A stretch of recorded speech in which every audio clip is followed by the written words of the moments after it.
Hey VC, what's up? It's me, yours truly. I'm back to post a quick video here.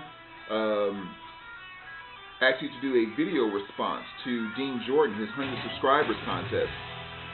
But let me start off by wishing Dean, you, and everyone else out there in the VC happy Thanksgiving. Hope you guys are enjoying the day, taking it easy a little bit, just kind of enjoying things, people, whatever's bringing you joy in life, if you will. Being thankful for all the things that we do have and have been blessed with, for sure. Can never forget to do that enough. So yeah, happy Thanksgiving to everyone out there.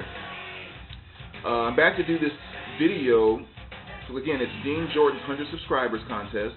And I stumbled across this contest because I recently put up a video. I took it down because I got an answer to it, but I was having trouble with the hookup on my NADAC 1, and Dean sent me over a message and actually gave me what was an overly simple solution, and it ended up working. So I went back to his channel to send him a thank you, and I stumbled across his 100 subs video. So Dean, thank you very much for the advice and getting my NAD working and my NADAC 1 working, and also it leading me to your 100 subscribers contest.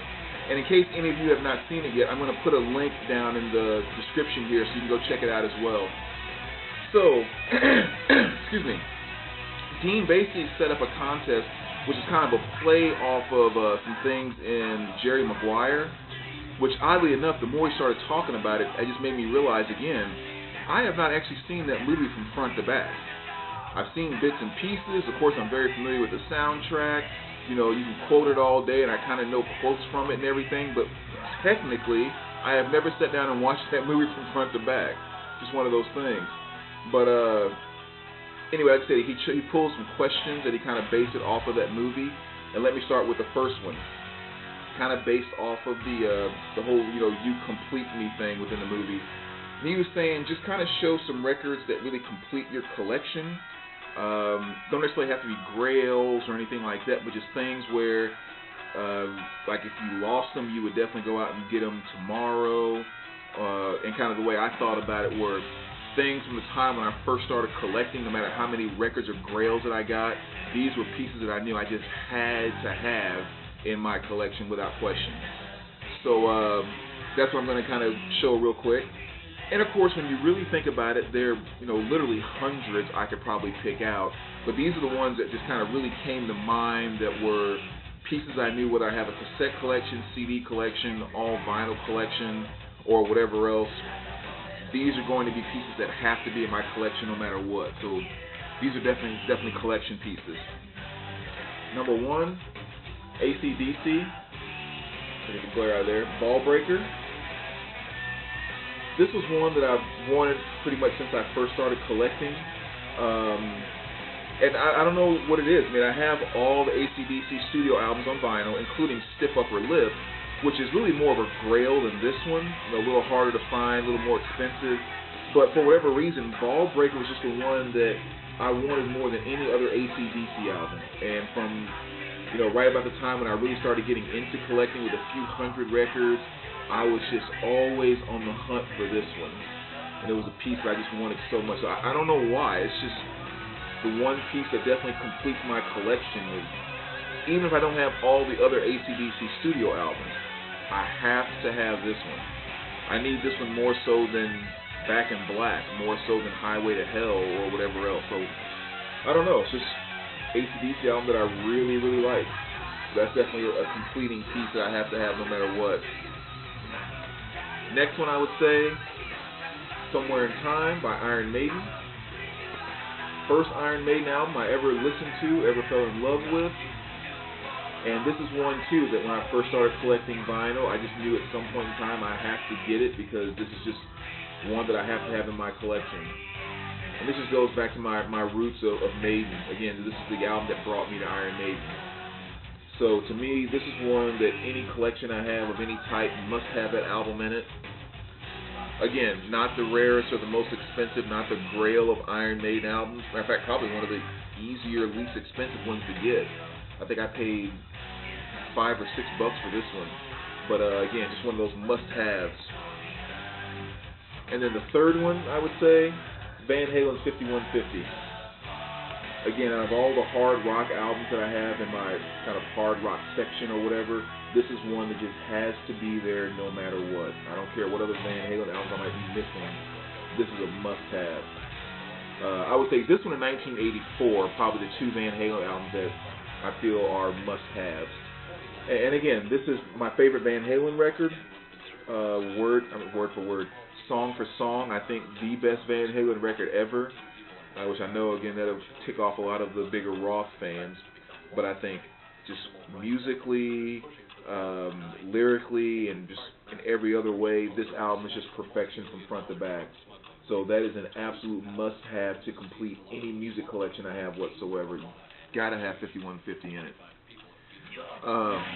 Last but not least, as far as the complete collection, there are really, I guess you could say 4, even though it really kind of comes down to 2. But when you start dealing with Metallica, Godsmack, AC/DC, and Rob Zombie, those are pretty much 4 groups that whenever anything new comes out, I don't have to hear a review, I don't have to find it on sale, I don't have to, hear it first or whatever. If they have a new album on the shelf, the day it's released, I'm buying it, period.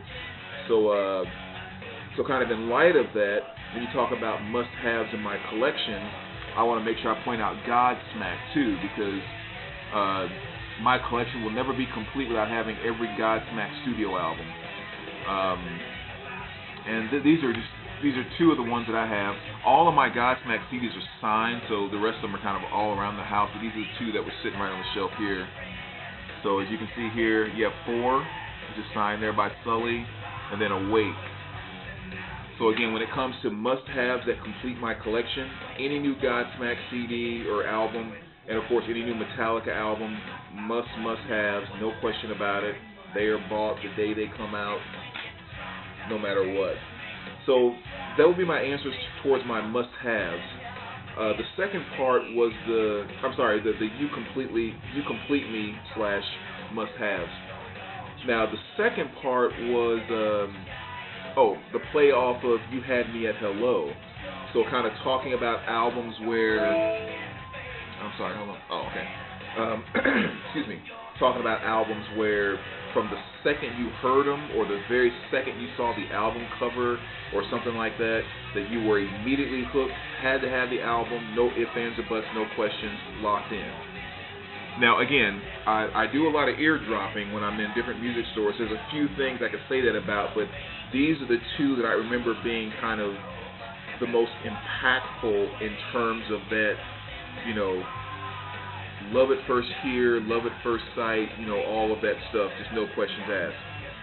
And the first one I have to go with, which is probably the best example of that, John Coltrane's Love Supreme, which any of you who follow me know that this is my favorite jazz album of all time. Now, when I say this was one of those You Had Me at Hellos, back when I first started collecting vinyl, and we're talking maybe I have 70 vinyl in my collection at this point in time. Like when I first started collecting. So this little store that I first started buying stuff at, I was in there one day just looking around, thumbing through the dollar bins and everything else, and the guy throws on Love Supreme. If he would have asked me that very moment, do you know who John Coltrane is, and I'll let you have every record in the store for free, I'd have no clue. I had no idea who John Coltrane was. Didn't care about jazz whatsoever, nothing. But all I knew was that music that I was listening to while I was thumbing around through things was doing something to me. That's kind of all I knew. And I went up to the counter and just asked him, I don't know anything about jazz, but what is that you're playing? That stuff is just, it's like blowing my mind right now. And he pulled up the cover and he goes, oh yeah, it's John Coltrane's Love Supreme. He starts telling me a little bit about the album and everything. And I was like, dude, I don't know anything about Coltrane and jazz, but I have to have that. And I bought that copy. It was like $12.